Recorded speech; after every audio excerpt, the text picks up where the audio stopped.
একটুখানি কথামৃত। অভ্যাসযোগ 2 পথ, বিচার ও ভক্তি। ভক্ত জিজ্ঞাসা করিলেন, মহারাজ, উপায় কি? ঠাকুর বলিলেন, 2 রকম আছে, বিচার পথ আর অনুরাগ বা ভক্তির পথ। সৎ অসৎ বিচার। একমাত্র সৎ বা নিত্যবস্তু ঈশ্বর, আর সমস্ত অসৎ বা অনিত্য। বাজিকর সত্য, বাজিকরের ভেলকি মিথ্যা। এইটি বিচার। বিবেক আর বৈরাগ্য। এই সৎ অসৎ বিচারের নাম বিবেক। বৈরাগ্য অর্থাৎ সংসারের দ্রব্যের ওপর বিরক্তি। এটি একেবারে হয় না, রোজ অভ্যাস করতে হয়।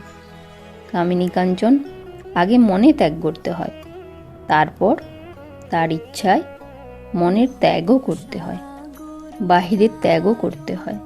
ঈশ্বরের জন্য সব ত্যাগ করো, মনে ত্যাগ করো।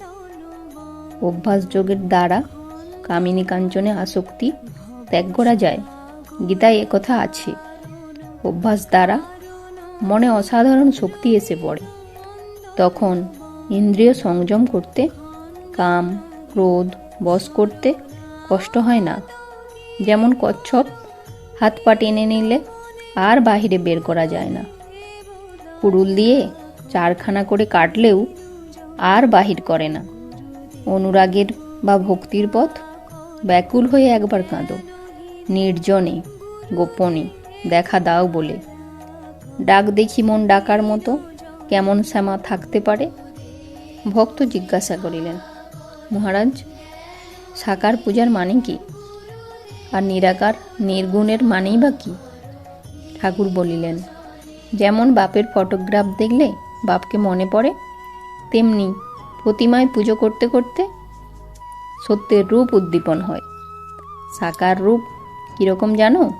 যেমন জলরাশির মাঝ থেকে ভুরভুরি ওঠে, সেই রূপ। মহাকাশ থেকে এক একটি রূপ উঠছে দেখা যায়। অবতারও একটি রূপ। অবতার লীলা সে আদ্যা শক্তিরই খেলা। পাণ্ডিত্যে কি আছে? ব্যাকুল হয়ে ডাকলে তাকে পাওয়া যায়। নানা বিষয় জানবার দরকার নাই। যিনি আচার্য তারই 5টা জানা দরকার। অপরকে বধ করবার জন্য ঢাল তরোয়াল চাই।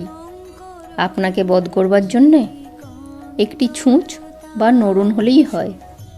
আমি কে? এইটি খুঁজতে গেলে তাকে পাওয়া যায়। আমি কি মাংস, না হাড়, না রক্ত, না মজ্জা, না মন, না বুদ্ধি? শেষে বিচারে দেখা যায় যে আমি এসব কিছুই না। নেতি নেতি। আত্মা ধরবার ছোঁবার জোনাই, তিনি নির্গুণ নিরুপাধি। কিন্তু ভক্তি মতে তিনি সগুণ। চিন্ময় শ্যাম, চিন্ময় ধাম, সব চিন্ময়। তিনিই সব হয়ে রয়েছেন, তবে এক এক জায়গায় বেশি প্রকাশ। যেমন সাধুতে। যদি বলো দুষ্টু লোক তো আছে, বাঘ সিংহও আছে, তা বাঘনারায়ণকে আলিঙ্গন করার দরকার নাই, দূর থেকে প্রণাম করে চলে গেলেই হলো। আবার দেখো জল, কোন জল খাওয়া যায়, কোন জলে পূজা করা যায়, কোন জলে নাওয়া যায়, আবার কোন জলে কেবল আচান শোচান হয়। বেদান্তবাদীরা বলে ব্রহ্ম সত্য, জগৎ মিথ্যা, আমিও মিথ্যা, কেবল সেই পরম ব্রহ্মই আছেন। কিন্তু আমি তো যায় না, তাই আমি তার দাস, আমি তার সন্তান, আর আমি তার ভক্ত। দেহ বুদ্ধি থাকলেই বিষয় বুদ্ধি।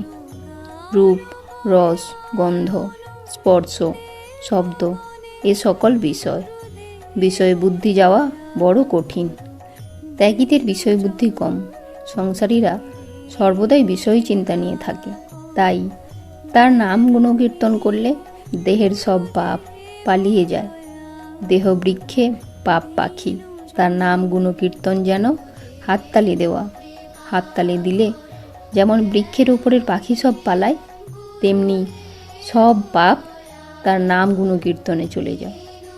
আবার দেখো, মেঠো পুকুরের জল সূর্যের তাপে আপনা আপনি শুকিয়ে যায়, তেমনি তার নাম গুণকীর্তনে পাপ পুষ্করণীর জল আপনা আপনি শুকিয়ে যায়। তাকে দেখবার জন্যে অন্তত একবার করে কাঁদতে হয়। এই দুটি উপায়, অভ্যাস আর অনুরাগ, অর্থাৎ তাকে দেখবার জন্য ব্যাকুলতা। জয়তু শ্রীরামকৃষ্ণ।